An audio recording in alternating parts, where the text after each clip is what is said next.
Today I'm going to be talking about the real life Jason Bourne and everything that's been happening with him. So there is this journalist from Belarus named Roman Protovich. And excuse me if I don't say all the Russian names correctly. I am not Russian, so I'm probably not I'm going to butcher it. Yeah. But I'll try to say them as good as I can.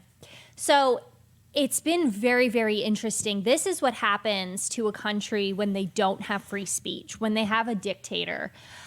This is an East European country called Belarus, and it is one of the last countries that really they call the last European dictator is this guy named Lushenko. And so with Protovich, he was speaking out against the government, protesting things that were happening there. And this is what's scary if this happens in America, he now faces the death penalty because he's been labeled as a terrorist. So it's very, very interesting, brings up all these questions as if it was going to happen in America. But what's important and why this was recently in the news and was trending on Twitter, ironically, is that on Sunday, Protovich was on a plane. He had fled Belarus in 2019 after being labeled a terrorist for this, and he got away. However, he was on another flight that flew right nearby Belarus, and so they had a MiG-29 fighter jet bring down a commercial flight with 170 other passengers on it. Can you imagine all of a sudden there's vacation ruined? Yeah, they were on the border of Lithuania and Belarus. And then they are emergency brought down because of him being on this flight. So this is what our Secretary of State had to say, if you pull up the tweet. So he said, "We strongly condemn Lushenko's regime, brazen and shocking act to divert a commercial flight and arrest a journalist. We demand an international investigation and are coordinating with our partners on the next steps. The United States stands with the people of Belarus."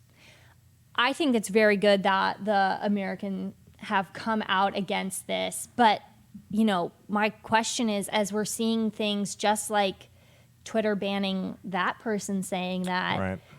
How far is it before we lose our freedom of speech? That's why it's so important being in America where we have the First Amendment.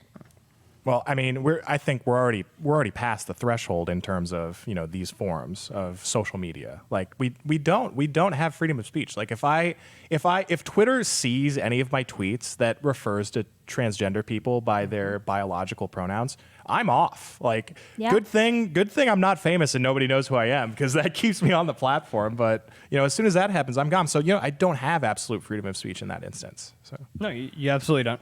And I would always raise I tend to raise the it's their platform. They can do what they want. I would agree with Michael when it comes to if you're violating Section 230, if you're acting as a publisher, yes, that's a problem. Those protections need to be stripped. I've spoken endlessly about antitrust. I think that these trusts need to be broken up in Silicon Valley. But at the end of the day, it is deeply concerning that people don't recognize it, or at least look. There's a massive swath of the population here in the States that doesn't look at that and see at least a concern, because whether I think that it's within their rights as a platform to do things like, ban speakers, I at least look at it and I say, maybe we shouldn't be acting that way. Maybe we shouldn't be silencing speech.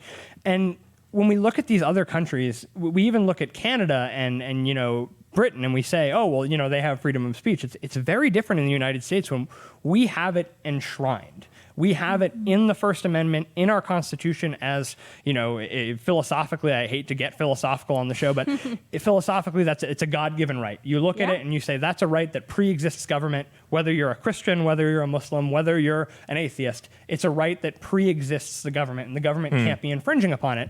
These places, by and large, don't have those rights. They don't have, and so when people say, "Oh, you're being sensationalist," to look at these countries and say, "This is what happens when you don't have freedom of speech," well, they do. They can say what they want. It's just not in their constitution. It's like, well, if it's not there, you don't have it, and that's a problem for people. That's a really dangerous thing, because we may be 100 years away from death penalty for someone who speaks out against the state.